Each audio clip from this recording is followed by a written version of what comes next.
केस दिसतायत कसे झालेत, कम्प्लीट ड्राय. अगदी कालच हे हेअर ऑइल आलंय, सो ठरवलं होतं की आज अनायसे मला केस धुवायचे तर यांचा रिव्ह्यू असाही शूट करून टाकते. सो सगळ्यात पहिले I will start with detangling my hair. कसे दिसतायत, किती डेंजर झालेत हे. ओके, एनिवे, सो जेन्युइनली सांगते, मी लाकडी कंगवा वापरते. एक मजेशीर गोष्ट दाखवते.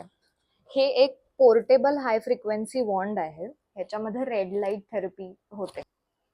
मी ही खूप वेळा यूज केले, पण मी तरीही घाबरते. पहिली ही छोटीशी जी अटॅचमेंट आहे ही माझी सगळ्यात फेवरेट अटॅचमेंट आहे, कारण ती प्रत्येक कॉर्नरला जाते आणि मी ती मोस्टली इथे इथे फिरवते. हे बेबी हेअर्स दिसतात. आता हे मी दाखवते.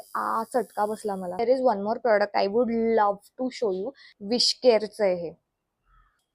जिथे अगदीच मला वाटतं की मला बॉल्ड पॅचेस आहेत, मी फक्त तिथेच लावते. हे अख्ख्या केसांमध्ये उगाचच्या उगाच नाही लावत बसत. आणि आता वेळ आलीये खरोखर हे केश पालव ऑइल वापरायची. मला ना हे लॉरियल पॅरिसच्या ऍड नंतर पासून मला हे असं करायचं होतं. जशी ती Aishwarya Rai hair colour apply करायची ना. ओके, सगळं करून झालेलं आहे. हेअर ऑइलिंग करून झालेलं आहे.